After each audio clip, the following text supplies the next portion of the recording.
마태복음 18장 1절에서 4절 말씀입니다. 우리 함께 합독하도록 하겠습니다. 시작. 그때의 제자들이 예수께 나와 이르되 천국에서는 누가 크니이까? 예수께서 한 어린 아이를 불러 그들 가운데 세우시고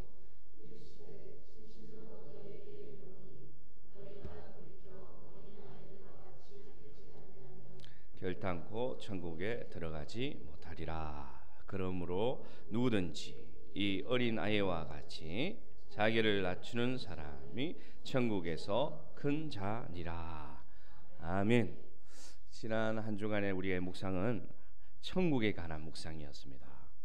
천국에는 어떤 자가 들어가고 그 천국에는 어떤 자들이 살아갈 수 있는가라는 것을 주님께서 여러 가지로 가르쳐 주셨는데, 기억나는 단어는 어린아이, 낮은 자, 길 잃어버린 한 마리 양, 그리고 용서라는 단어가 제 머릿속에 남아 있습니다. 하나님 나라는 어떤 자에게 주어지고 어떤 자가 들어가는 곳인가? 오늘 여러분 한 질문으로부터 이 말씀은 시작되었습니다. 한 질문. 제자들이 예수께 나와 한 질문. 거기서부터 오늘 하나님께서 설명하시는 천국은 시작되고 있습니다. 그 말씀이 어디냐면 방금 읽었던 18장 1절 말씀입니다. 제가 읽어드리겠습니다. 그때에 제자들이 예수께 나와 이르되 묻습니다. 천국에서는 주님, 누가 큰 자입니까? 천국에 가면 우리 중에 누가 큰 자가 될 수 있겠습니까? 라고 묻습니다. 그 질문에 담겨있는 속뜻은 무엇이냐? 주님, 제가 어떻게 하면 인정받는 사람이 될 수 있을까요? 어떻게 하면 이 세상에서는 별 볼 일 없지만 저 하나님 나라 가서는 좀 떵떵거리면서 좀 이름 좀 드러내면서 인정받으면서 살 수 있을까요?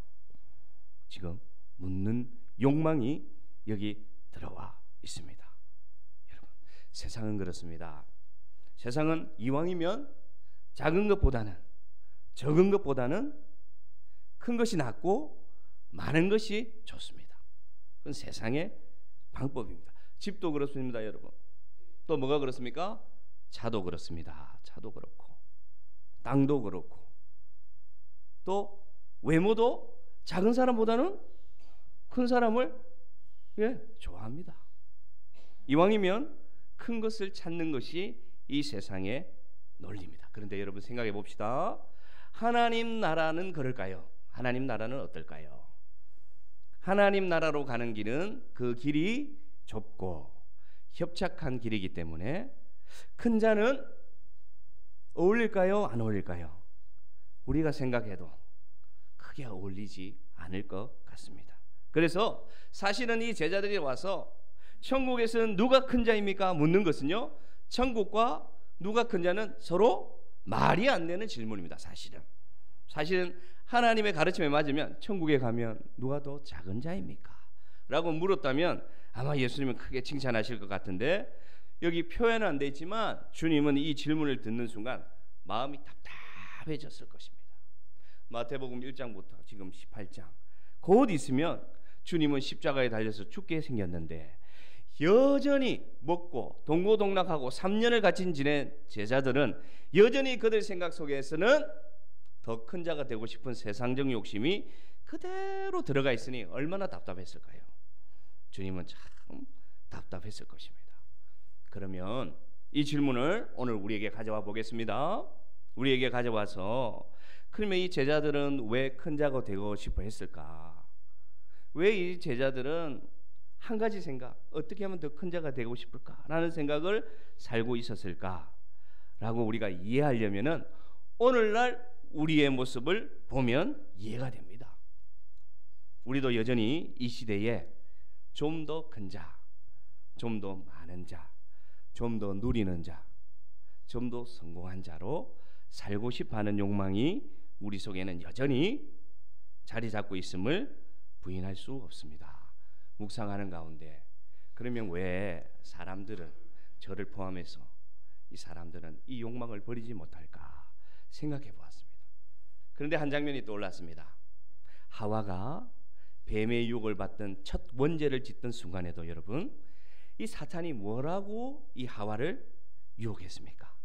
이 열매를 먹으면 너도 눈이 밝아져서 하나님만큼, 하나님처럼 된다는 그 단어가 하와를 움직여버렸습니다. 그러니까 그때 넘어졌던 질문이, 그때 넘어졌던 유혹이, 그때 넘어진 결과가 여전히 지금까지도 모든 사람에게 영향을 끼치고 있는 그 질문이 뭐냐면, 좀 더 큰 자, 좀 더 성공한 자, 좀 더 부자, 좀 더 배운 자, 좀 더 인기 있는 자, 좀 더 명예 있는 자라고 살고 싶은 욕망 속에 갇혀서 우리를 살아가도록 오늘도 마귀는 공격하고 있다는 것을 알 수가 있습니다. 우리는 세상에 가면 사람을 처음 만나면 평가합니다. 저 사람이 얼마나 공부했을까? 저 사람은 돈이 얼마나 있을까? 드러내고 묻지는 않습니다. 그런데 여러분, 가만히 여러분 사람들을 평가할 때 여러분 기준을 생각해 보시기 바랍니다. 누가 더 돈 많은가? 누가 더 배웠는가? 누가 더 높은가? 누가 더 자리를 잡았는가? 우리 한국은 여기다 하나 더 붙습니다. 뭐가 붙는지 아세요? 누가 더 나이 많은가? 예, 이렇게 붙습니다. 그런데 여러분, 이 질문이 여전히 교회에도 그대로 지금 들어와 있습니다. 제가 질문해 보겠습니다. 누가 더 교회를 오래 다녔는가? 누가 더 헌금 생활 잘하는가? 누가 더 직분이 높은가? 누가 더 천국에 상급이 크는 헌신을 할까? 예? 더 나갑니다. 더 나가서 어느 교회가 더 큰가 묻습니다. 어느 교회가 더 헌금이 많이 들어오는가? 어느 교회 외관이 더 화려하고 멋있는가? 여러분, 이 제자들이 예수님께 천국에 누가 큰 자입니까? 주님, 우리 중에 누가 큰 자입니까? 물었던 그 질문이 2019년 한국교회에 그대로 있습니다. 누가 더 큰 자인가? 오늘 주님이 이 한국교회를 보실 때 답답한 마음으로 보고 계실 것입니다. 우리가 이렇습니다. 당신 어느 교회 다닙니까? 두 가지 질문이 있어요. 딱 답을 합니다. 딱 들었을 때 이름을 알만한 교회는 이름을 말합니다. 예, 저 무슨 교회 다닙니다. 아, 그래요? 아, 그렇군요. 근데 여러분, 두 번째, 이름을 들어도 몰라볼 정도로 상가에 있든지 작은 교회는 뭐라고 말하느냐? 그냥 작은 교회 다닙니다. 교회 이름이 없어요. 그냥 작은 교회예요. 그거는 여러분, 이 세상에 그 투영하던 시선이 그대로 하나님 기준에도 들어와서 본인들이 생각할 때 그냥 작은 교회, 초라한 교회, 볼품없는 교회라고 평가하기 때문입니다. 여러분, 제자들의 질문이 아직도 우리를 괴롭히고 있습니다. 그때 예수님이 답답한 심령으로 무리들을 돌아보면서 한 어린아이를 불렀습니다. 2절입니다. 예수께서 한 어린아이를 불렀어. 이리 와라, 이리 와라 하고 모든 무리가 보는 가운데에 딱 세우셔서 말씀하시기를 이르시되 진실로 너희에게 이르니니 너희가 돌이켜서 이 어린아이와 같이 되지 않고는 결단코 천국에 들어가지 못하리라 얘기합니다. 누가 큰 자입니까? 묻는 것은 이미 다 자기들은 천국에 들어갔다고 생각하는 거예요. 이미 자기들은 자격 요건이 되었다고 생각하는 거예요. 그런데 주님께서 말씀하시기를 충격적인 말씀을 하십니다. 그 당시에 가장 소외당하고 인격적으로 무시당했던 어린아이 한 명을 불러서 말씀하시기를 너희가 돌이켜서 이 어린아이와 같지 않고는 결단코 네버 절대로 천국에 들어가지도 못할 것이다. 이렇게 말합니다. 충격적인 선포였습니다. 여러분, 이 질문과 비슷한 답이 뭐냐면 거듭나지 아니하면 하나님 나라에 들어가지 못하는 말과 같은 뜻입니다. 그러면은 오늘 질문 속에 주님이 왜 이 어린아이를 불러오셨을까? 이 어린아이를 가운데에 세우셔서 이 어린아이와 같이 너희들이 되돌아가라. 너희의 생각을 되돌려라. 너희의 자세를 되돌려라. 너희의 마음가짐을 되돌려라고 말씀하셨을까요? 어린아이는 그 당시에 고통받던 자들, 소외된 자들, 낮은 자들, 멸시받던 자들의 대표로 오늘 세움을 받았다는 것입니다. 여러분, 천국은 소외된 자, 낮은 자, 고통받는 자가 존중받는 하나님 나라임을 오늘 믿으시기를 바랍니다. 그러면 여러분, 제가 묵상하는 가운데 주님이 말씀하시는 어린아이와 같은 자는 어떤 자를 말씀하실까? 우리가 어떤 자가 되면 주님이 보실 때 천국에 합당한 자가 될 수 있을까? 묵상해 보았습니다. 그래서 한 3가지 정도 어린아이의 특징을 여러분과 나누면서 오늘 말씀 속에 주님이 주시는 교훈을 받기를 바랍니다. 첫 번째, 주님이 직접 가르쳐 주셨어요. 한번 읽어볼까요? 4절에 나와 있습니다. 4절. 그 앞 PPT를 보면 4절 나와 있습니다. 4절에 보니까 주님께서 가르쳐 주셨어요. 어떤 자가 어린아이와 같은 자인지. 4절 제가 읽습니다. 시작. 그러므로 누구든지 이 어린아이 같이 자기를 낮추는 사람이 천국에서 큰 자이니라. 아멘. 첫 번째로 여러분, 어린아이와 같은 자라고 말하는 것은 겸손한 자를 말씀하시는 것입니다. 주님의 표현으로 보면은 자기를 낮추는 자가 어린아이와 같은 자임을 가르쳐 주십니다. 겸손한 자는 여러분, 자기가 겸손한 것을 알지 못합니다. 자신이 겸손하다고 인정하는 사람은 사실은 교만한 자입니다. 어린아이들의 특징이 그렇습니다. 어린아이들은 자기가 다 큰 줄 알아요. 자기가 다 아는 줄 알아요. 그러나 가만히 보면 자기 자신이 겸손하다는 말은 절대 어린아이들은 쓰지 않는 말입니다. 그런데 그 어린아이들의 사실은 낮추는 자고 겸손한 자입니다. 겸손한 마음을 제가 묵상해 봤습니다. 겸손한 마음은 나보다 남을 더 낮게 여기는 마음입니다. 겸손한 마음은 칭찬받기보다는요, 칭찬하는 마음입니다. 겸손한 마음은 감사받는 걸 좋아하기보다는 감사하는 마음이고요, 겸손한 마음은 고개를 숙이는 마음입니다. 겸손한 마음은 다른 사람을 이해하려는 마음이고요, 내 생각이 잘못되었으면요 바로 인정하는 마음입니다. 겸손한 마음은 하나님 앞에 나와서 무릎을 잘 꿇는 마음입니다. 이러한 겸손한 마음을 가지는 저와 여러분 되기를 원합니다. 왜 우리가 이 겸손한 자가 되어야 되느냐? 왜 주님은 낮추는 자가, 어린아이처럼 저 겸손한 자가 천국에 큰 자가 될 수가 있다고 말씀하셨냐면요, 천국에 계시는 분이 겸손한 자이기 때문입니다. 주님께서 말씀하셨어요. 자신을 이렇게 소개합니다. 나는 마음이 온유하고 겸손하니 나의 멍에를 메고 내게 배우라. 주님이 본인을 이렇게 소개하십니다. 나의 마음은 온유하고 겸손하다. 스스로가 우리에게 가르쳐 주셨습니다. 제가 자주 인용하는 말씀 중에 빌립보서 2장에 이런 말씀이 있습니다. 여러분, 참 여러분도 좋아하는 말씀일게요. 너희 안에 이 마음을 품으라. 곧 그리스도 예수의 마음이니. 이렇게 시작합니다. 그래서 8절에 보면 사람의 모양으로 나타나사 자기를 낮추시고 죽기까지 복종하셔서 곧 십자가에 죽으심이라. 할렐루야. 여러분, 주님이 낮아지셨습니다. 그 누구보다 높으시고요, 그 누구보다 존귀하시고, 그 누구보다 높으신 그분께서 스스로 낮추셔서 어떤 형체를 입었다고 말씀하시느냐? 종의 형체를 입고 이 세상에 오셨습니다. 왜 오셨습니까? 우리는 다 알고 있습니다. 누구를 높여주기 위해서?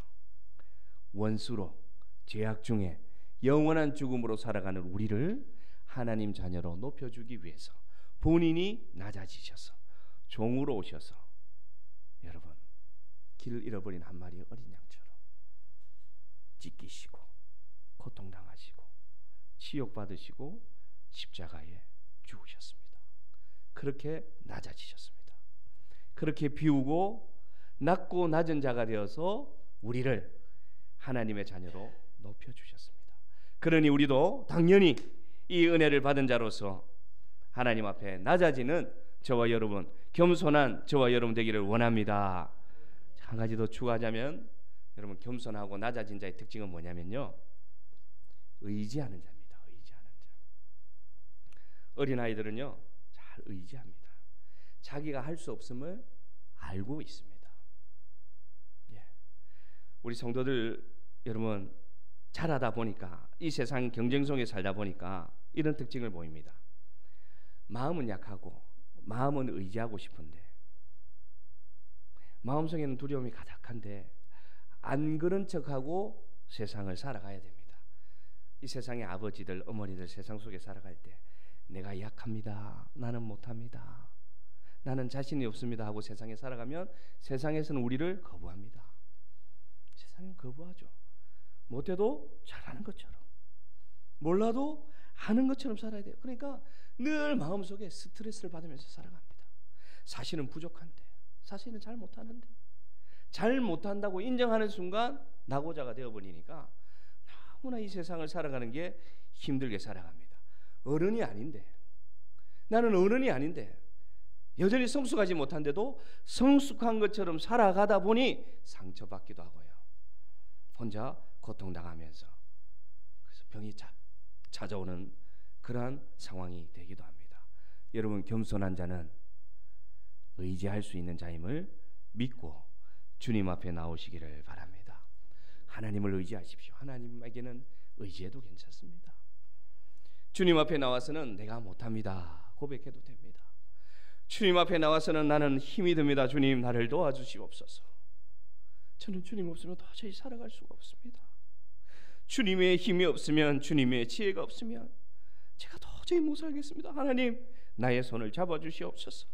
무릎 꿇는 자가 천국에 합당한 자임을 믿고 하나님이 주시는 위로가 오늘 여러분에게 임하기를 바랍니다.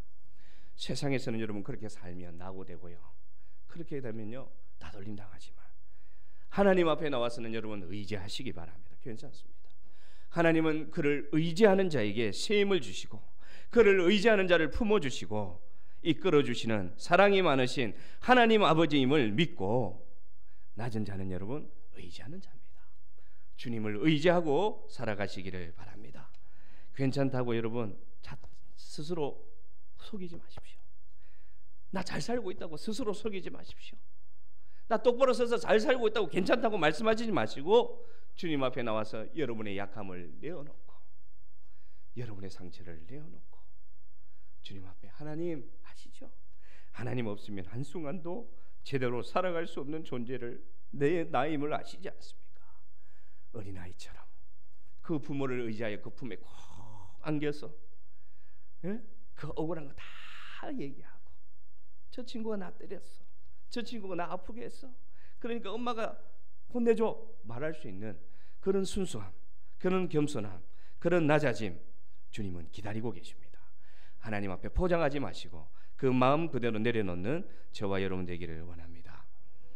하나님 나라는요 그 주권을 내려놓고 하나님을 의지하는 자를 여러분 책망하지 않습니다. 수고했다. 힘든 세상 어렵게 그래도 주님 손잡고 네가 살아가는 것을 내가 알고 있다. 맞아주시는 하나님이 기다리는 곳이 어디냐. 집 나간 탕자를 책망하지 않고 맨발로 뛰쳐나가 그가 어떻게 살았는지 그가 왜 그렇게 했는지 책망하지 않고 품어주시고 손가락에 다시 가락지 끼워주시면서 너는 내 아들이라고 한 번도 나는 잊은 적이 없다. 그러니 나와 함께 잔치를 누리자고 기다려주시는 분이 어디냐. 천국에 계십니다. 그런 하나님을 믿고 주님을 의지하고 내어놓는 약할 때 강함 되신 주님을 의지하는 저와 여러분 되기를 원합니다. 두 번째로 어린아이와 같은 자는 어떤 자냐. 자라가는 자를 말하고 있습니다. 어린아이들은요 자라는 특징이 있습니다. 어른들은 다 성장해서 더 이상 자라지 않지만 어린아이의 특징은 무엇이냐. 자라간다는 것입니다. 오늘 주님이 말하는 어린아이와 같은 자는요 하나님의 말씀을 받았어. 하나님께 은혜를 받았어. 그 하나님께 영양분을 받아서 자라가는 자가 합당한 곳이 어디냐. 하나님 나라임을 여러분 믿으시기를 바랍니다. 부모들은 참 하나님이 은혜를 주셨어요. 그래서 부모들은요 하나님의 마음을 이해할 수 있는 경험을 많이 합니다. 그래서 하나님 마음을 공감하는 경험을 많이 합니다. 언제 부모들은 흐뭇할까요? 막 100점 받아오는 거 물론 흐뭇합니다. 흐뭇해요. 똑똑한 거 흐뭇합니다. IQ 검사인데 영재가 나왔어. 흐뭇합니다. 그러나 부모들이 정말로 흐뭇한 것은 무엇이냐. 내가 공급하는 것보다 내가 잘해주지 못해도 어느 순간 자라있는 자녀를 발견하면 마음속에 그렇게 감사가 넘치고 흐뭇한 것을 경험하게 됩니다. 어이구, 언제 저렇게 자랐지? 야, 어느 날 보니까 잠자는 모습 보니까 훌쩍 자라 있어요. 그러면 부모들 마음은 어떻습니까? 흐뭇합니다. 공부 좀 못해도 괜찮아요. 예, 괜찮아요.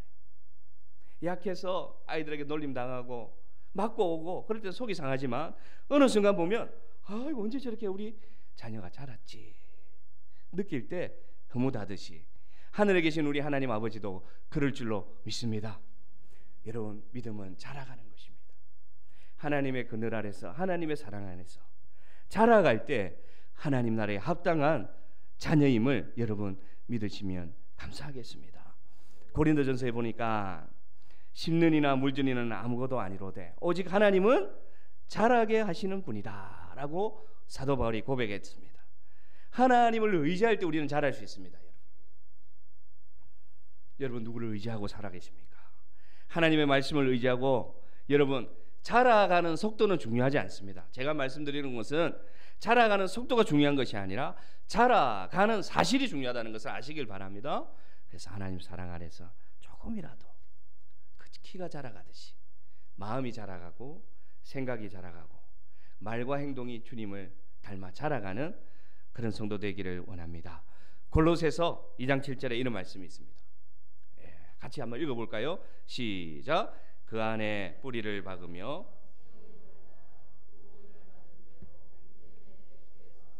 감사함을 넘치게 하라. 아멘. 제가 치유의 숲에 우리 여기 시찰 목사님들하고 간 적이 있습니다.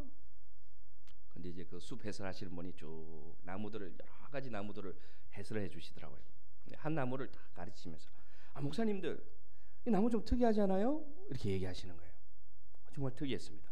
어떤 나무냐면요, 옆으로 자라는 거예요. 옆으로 위로 안 자라고 옆으로 자라가는 거예요. 근데 사연이 있더라고요. 어떤 사연이냐면 큰 태풍이 불어서 나무가 넘어졌답니다. 넘어졌는데도 뿌리가 살아 있으니까 꺾였는데 나무 기둥이 꺾였는데도 그 꺾인 기둥에 다시금 살이 붙고 그래서 이제 그 나무는 그때부터 어떻게 자라냐? 옆으로 자란다는 거예요.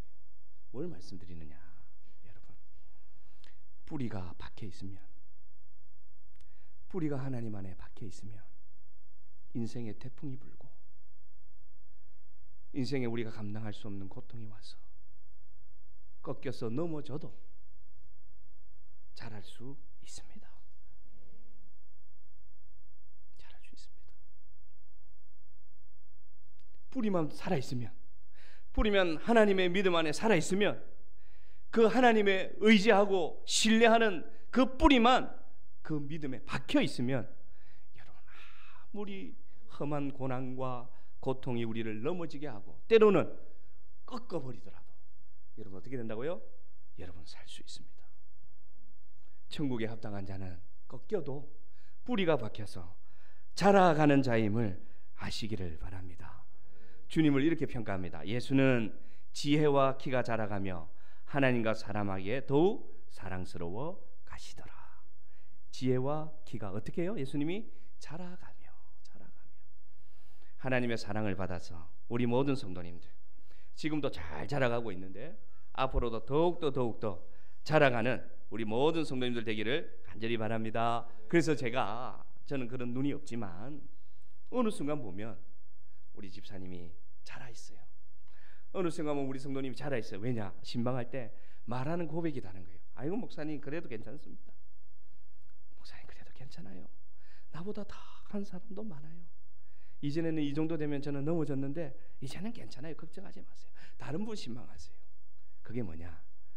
꺾였지만 뿌리가 하나님 안에 붙어 있어서 자라가는 성도의 고백임을 믿습니다. 우리 모든 성도님은 자라가고 있음을 저는 믿습니다. 우리 교회는 자라가고 있습니다. 우리 교회는 하나님께 뿌리를 내려서 그 영양분을 받아서 천국에 합당한 삶으로 자라가는 교회임을 믿습니다. 할렐루야. 하나님께 영광을 돌려드립니다. 마지막으로 여러분 제가 묵상한 어린아이의 특징은 무엇이냐? 닮아가는 자입니다. 닮아가는 자. 우리 어린아이들 가만히 보면요, 처음에 100일 전에는요, 얘가 누구를 닮았지? 이 안에 누구 닮았노? 이 경상도 말인데 이 누구 닮은 거야? 이 아빠도 아니고 엄마도 아니고 누구를 닮았노?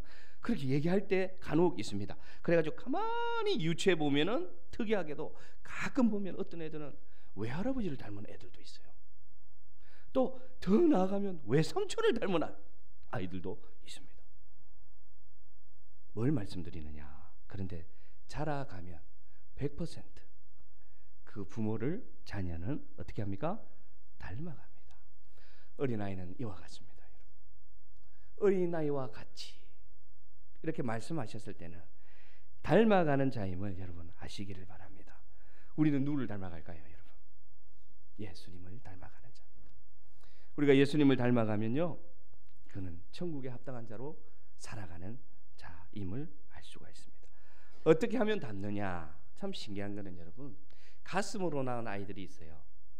이방에서 데려온 애들도요, 시간이 지나면 그 형제끼리 닮습니다. 참 신기합니다. 그리고 그 부모 키워주는 부모를 닮습니다. 그래서 이건 과학적으로도 해석이 안 되는데, 제가 생각할 때 어떻게 하면 닮아가느냐? 따라합시다. 사랑하면 닮는다. 우리는 사랑하는 자를 닮습니다. 그래서 부부도 보면요, 사랑하는 부부들은요, 그 모습이 닮아갑니다. 형제세요? 묻습니다. 왜 그렇게 되느냐? 참 놀라운 진리가 있는데요, 사랑하면 닮더라고요. 누구를 사랑하면 예수님을 닮을까요? 예수님 사랑하면. 예수님 사랑하는 것은 뭘 사랑하는 것일까요? 말씀 사랑하는 것이죠. 기도 사랑하는 것이죠. 그리고 예수님처럼 행하는 것이죠. 예수님처럼 생각하는 것입니다. 예수님처럼 말하는 것입니다. 예수님처럼 몸짓을 가지는 것입니다. 여러분, 우리 성경에 보면 예수님이 어떻게 사랑하셨는지 다 들어가 있습니다. 모든 사람이 손가락질하고 가까이 앉는 사람은 손을 탑석 잡아주셨어요. 가까이만 가도 옮을 줄 알고 거부하던 그 병자들, 그 얼굴에 모든 것이 허물어지던 그런 병자들도 예수님은 어떻게 하셨습니까? 그 손으로 안아주셨습니다. 그 손으로 만져주셨습니다. 보지 못하는 자는 안다고 해서 그 눈도 만져주셨고요. 주님이 다 죄인이라고 묻던 세리에게 가셔서 같이 먹고 마시면서 주님은 지내셔서, 자기가 그렇게 비판당하고 그렇게 주권을 가지고 있는 세력으로부터 멀어지더라도 주님은 어떻게 하셨느냐? 용서하고 품고 잡아주고 안아주는 삶을 사신 분이 누구냐? 예수님입니다. 그러면 우리가 어떻게 살면 되느냐? 우리가 그렇게 살 때, 우리 영태 집사님 그 밴드 공연에 가서 그 가사들을 다 보십시오. 많은 가사들이 세상에 소외당하는 자, 지금도 떳떳하게 자기의 직업을 말할 수 없는 비정규직들, 자본가의 더 욕심 때문에 버려진 사람들이 아직도 여전히 이 한국에는 너무나 많이 남아 있고요. 사회에 소외된 사람이 너무나 많이 남아 있습니다. 법적인 지위를 갖추지 못해서, 서류를 갖추지 못해서 복지적인 혜택을 못 받는, 지금도 어려움을 당하는 자들이 여전히 찾아보면 우리 주위에는 있습니다. 그러한 자들의 눈길을 주는 것이 누가 해야 되느냐? 예수 닮는 자들이 해야 됨을 여러분 믿으시기를 바랍니다. 절대 손가락질 하지 마십시오. 다 그만한 사연이 있습니다. 예수님은 그런 자들의 편에 사셨습니다. 그러면 우리는 어떻게 행동해야 되느냐? 예수님처럼 생각하면 되고요, 예수님처럼 사랑하면 되고요, 예수님처럼 대해주면 됩니다. 우리가 돈이 많아서 돈을 줄 수가 있습니까? 우리가 많이 배워서 무슨 우리가 지식으로 도와줄 수 있습니까? 그게 아니라 같은 마음을 품어주고 응원해주면 그것이 주님이 오늘 우리에게 요구하는 주님을 닮아가는 자의 삶임을 우리는 믿습니다. 우리 외모는 다 달라요. 우리 성도님들 외모 다 다르잖아요. 말투도 다릅니다. 나이도 다 다릅니다. 다 달라요. 전국 팔도 각지에서 다 모였습니다. 그런데 우리가 닮은 모습이 있습니다. 뭐냐? 예수님의 말을 닮았습니다. 예수님의 눈빛을 닮았어요, 우리 성도님들. 그리고 예수님이 하는 행동처럼 하십니다. 우리 교회가 참 감사한 건 무엇이냐? 목사가 다 일일이 신방하지 못해도 들려오는 소식이 누가 누구를 만났더라, 누가 누구를 찾아갔더라, 누가 누구에게 연락했더라 이런 소식을 들으면 제가 너무 행복합니다. 우리 성도님들은 이미 예수님을 닮아가고 있음을 인정합니다. 할렐루야. 그래서 우리는 다 천국에서 만날 겁니다.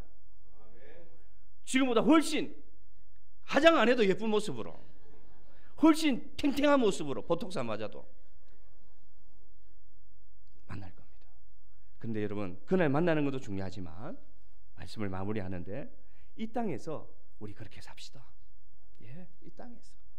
그래서 이 땅에서 낮아진 자로서, 겸손한 자로서, 이 땅에서 늦지만 느리지만 조금씩 그래도 자라가는 자로, 이 땅에서 누구 닮아가는 자로요? 예수님을 닮아가는 자로. 그래서 너는 참 다르다. 너 교회 다니니까 뭔가 다르구나. 예수님 닮아서 그래 말할 수 있는 그러한 사람이 있기를 바랍니다. 말씀을 마무리하면서 결론적으로 이 모든 것을 하나의 단어로 줄이자면 여러분, 어린아이는요 자유로운 자들입니다. 할렐루야. 참 어린아이들 보면 자유로워요. 예? 월급이 언제 들어올까 걱정하는 어린아이 있습니까? 우리 집 엄마, 우리 집 지금 잔고 얼마야? 우리 예금 얼마 들고 있어? 우리 이렇게 살아서 노후 가능해? 노후 생활 가능해? 걱정하는 아이들 없어요. 그냥 그 입에 배고플 때 밥 들어가면 만족하고, 사탕 하나 까서 입에 넣어주면 뭐 세상에, 예? 우리 예음이 보면은 사탕 하나 입에 넣으면 얼마나 행복합니까? 그러니까 어린아이는 뭐냐? 자유롭습니다. 여러분, 세상에 아무런 고통이, 저기서 전쟁이 났다더라, 저기서 테러가 났다더라 얘기해도 어린아이들은 관심 없어요. 그냥 자유롭게 깔깔깔깔깔깔 웃으면서 살아갑니다. 철없는 모습을 말하는 것이 아니라 어린아이는 하나님의 그늘 아래 자유함을 누리며 살아가는 자임을 믿습니다. 우리 사랑하는 성도님들, 하나님의 그늘 아래서, 하나님의 보호 아래서 어린아이처럼 행복하게 사시길 바랍니다. 물론 이 삶은 정말 힘이 들죠. 그러나 우리 주님이 함께 계심을 믿고 다음 한 주간도 하나님의 그늘 아래서 자유함을 만끽하면서 예수님처럼 낮아지고 예수님처럼 자라가고 예수님처럼 닮아가는 사랑하는 성도들 되기를 간절히 소망합니다. 그런 의미에서 하나님의 그늘 아래란 찬양을 한번 불러봅시다.